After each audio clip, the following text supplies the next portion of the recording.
Il y a des expériences qui changent la science, et d'autres qui la hantent.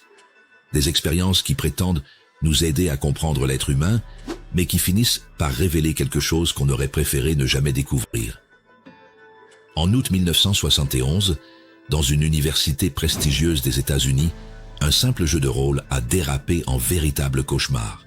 Ce qui devait durer 2 semaines n'a tenu que 6 jours, parce que le mal s'est infiltré là où on l'attendait le moins. Bienvenue dans l'expérience de Stanford.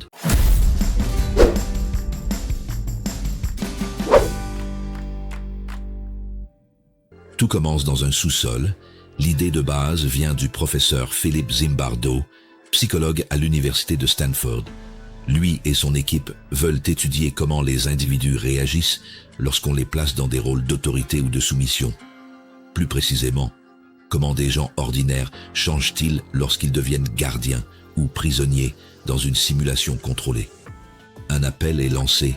Des volontaires sont recrutés via une petite annonce dans un journal local. Cherchons hommes en bonne santé pour études psychologiques sur la vie en prison. 15 $ par jour. Sur les 70 candidats, 24 jeunes hommes sont sélectionnés. Tous sont étudiants, équilibrés, sans antécédents psychologiques ou judiciaires. Le rôle de chacun est tiré au sort. La moitié sera prisonnier, l'autre moitié gardien. Et l'expérience peut commencer. Une prison dans une université. Le sous-sol du département de psychologie est transformé en prison improvisée. Les sont créés à l'aide de portes métalliques. Les prisonniers seront enfermés jour et nuit. Les gardiens auront l'uniforme, les matraques en plastique, les lunettes de soleil miroir et une consigne, vous ne pouvez pas frapper les prisonniers, mais vous pouvez utiliser tous les moyens psychologiques nécessaires pour maintenir l'ordre. Les prisonniers, eux, seront appelés uniquement par un numéro. Ils portent une blouse et une casquette ridicule, pieds nus, sans sous-vêtements. Leur identité est effacée dès le départ. Le choc, dès le premier jour. Tout est fait pour rendre l'expérience réaliste. Les prisonniers ne sont pas prévenus de leur heure d'arrestation. La police de Palo Alto coopère et les étudiants sont arrêtés chez eux, menottés, fouillés, photographiés, puis transférés dans la prison. Dès les premières heures, le stress s'installe. Certains rient nerveusement. D'autres ne comprennent pas encore que ce n'est plus un jeu. Mais ce qui surprend le plus, c'est la vitesse à laquelle les gardiens changent de comportement. En quelques heures, ils prennent leur rôle au sérieux, très au sérieux. Ils établissent des règles strictes, ordonnent des exercices physiques punitifs, interdisent de parler sans autorisation et imposent des humiliations absurdes. Ils n'avaient aucune consigne spécifique pour agir ainsi. C'est venu naturellement. L'effondrement mental des prisonniers. Le deuxième jour, les prisonniers commencent à se rebeller. Ils refusent d'obéir, tapent sur les murs, réclament leurs droits. La réponse des gardiens est immédiate. Ils utilisent la privation de sommeil, les insultes, la pression psychologique. Ils divisent les prisonniers, leur interdisent de parler entre eux. Et surtout, ils les mettent les uns contre les autres. Chaque tentative de solidarité est punie. Chaque geste d'empathie est brisé. Et rapidement, les prisonniers commencent à perdre. L'un d'eux, le numéro 812, fait une crise de panique dès le deuxième jour. Il crie qu'il veut partir. Zimbardo le convainc de rester, disant que s'il tient encore un peu, il aura le rôle le plus intéressant.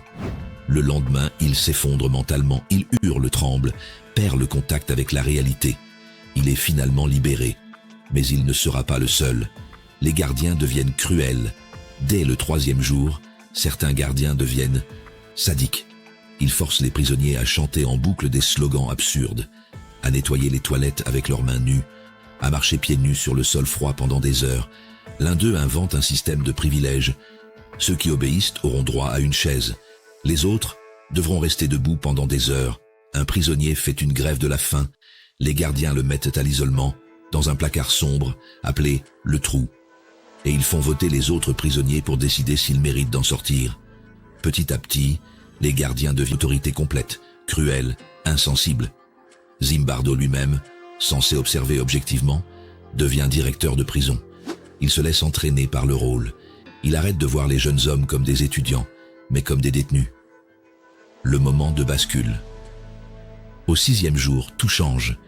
Une étudiante et collègue de Zimbardo, Christina Maslach, vient visiter les lieux.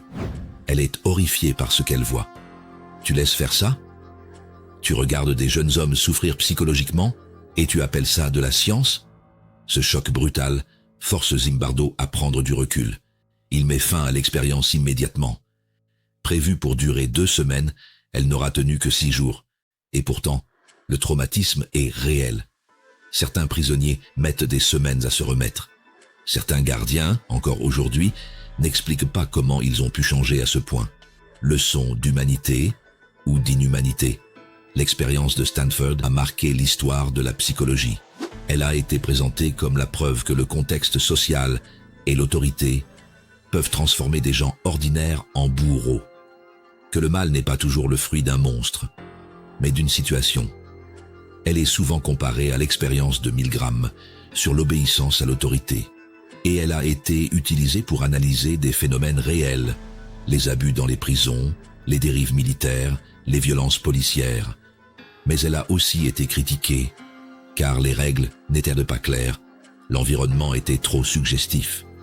Et Zimbardo a été accusé de laisser faire pour observer, sans intervenir. Certains anciens participants affirment que des consignes indirectes les ont poussés à aller trop loin. D'autres défendent encore aujourd'hui la valeur scientifique de ce qu'ils ont vécu. Et aujourd'hui, depuis cette expérience, les règles éthiques ont changé. Il est interdit de mener des expériences similaires. L'idée même de jouer la prison est considérée comme trop dangereuse pour le psychisme. Mais la question fondamentale reste intacte. Qui serions-nous si nous étions placés dans le rôle du gardien? Et si le cadre nous poussait à écraser les autres? Le ferions-nous vraiment? L'expérience de Stanford ne donne pas de réponse. Mais elle nous tend un miroir. Et ce que l'on y voit n'est pas toujours rassurant. Ce n'était pas une prison. Ce n'était pas un crime. Ce n'était même pas un jeu. C'était une expérience scientifique. Mais pendant 6 jours, elle a révélé quelque chose de plus profond, de plus sombre, de plus humain. Et peut-être que le plus terrifiant, c'est qu'aucun d'entre eux n'était un monstre.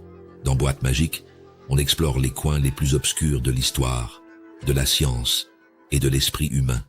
Et parfois, le plus grand mystère, c'est nous.